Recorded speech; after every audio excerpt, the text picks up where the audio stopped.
Hi guys, awesome that you've tuned in. Today I am showing you a very cool and interesting watch. Today, the Grand Seiko. And what I love about that watch is the shiny and really super high mirror polished surface design clues that you can find here on that watch. And it's almost like if you are wearing a diamond, it's sparkling and shining. It's super comfortable due to this very beautiful and super lightweight bracelet that the watch has. And not only that, I mean, a Grand Seiko is a watch you just can't deny. You cannot say as a serious collector, I do not want to have a Grand Seiko. If you ask me, you have to. If you are a serious collector, you have to get yourself a beautiful Grand Seiko. And this one especially is, for example, one from 2013. And it's a very limited production number. I think 700 in the world have been produced. And it has been only made for the Japanese market. And the things about those kind of watches are not only the sum of their parts, it's also the rich history and the rich legacy that these watches kind of carry on from one wearer to the other. For example, look at that dial. And if you look a little bit closer, and we know back in the days what John Mayer said, you got the watch in your hand, but then look closer. Just look closer into the watch, into the dial, into the details. As we are now going over the dial, you will probably recognize that even the hour markers are slotted in between, mirror polished. And having a super black dial, it's a Rushi dial by the way, and having these hour markers on the dial, it's almost appearing as if they are floating above a sort of a black sea or some sort of black mass, and you have them floating around. And same goes, I mean, if you ever would ask me, put on a black dial, silver accents, and then try to benefit or complement that with anything golden, I'll look at look deep into your eyes and would say, no way, man, you can't do that. But with all the shiny parts on the watch, a golden massive logo at 6 o'clock, and then the complementary golden second hand, I think this is an absolute stunner what Grand Seiko managed to bring out in this watch.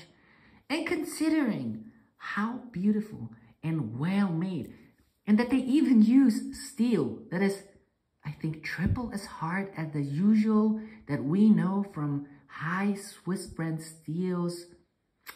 What more can Grand Seiko give you to make you happy and to give you a beautiful wearing experience? Along the fact that you have, for example, such a case.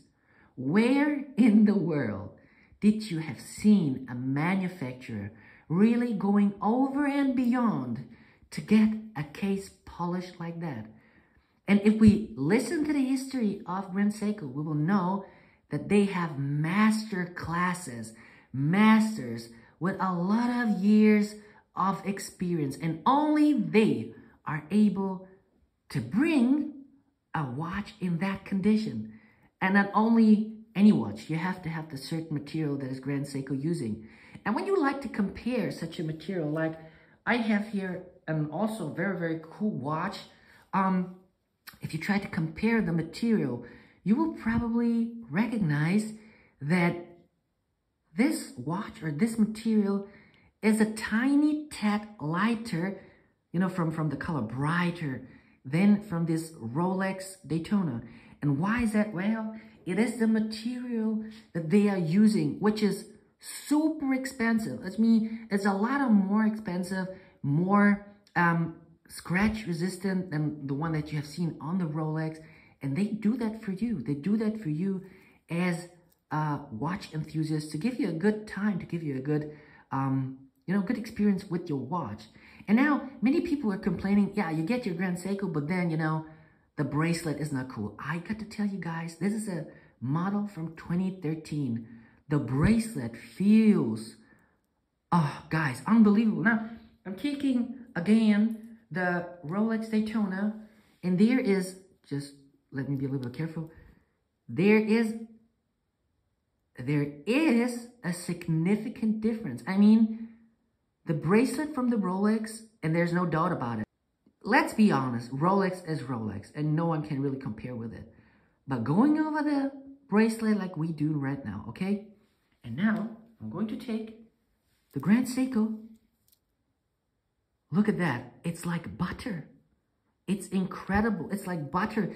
And that is what I always say, you know, never listen to anyone that is telling you, you know what, the watch is, I don't know, I don't like this, I don't like that. Get yourself a watch. Try to get in contact with the watch.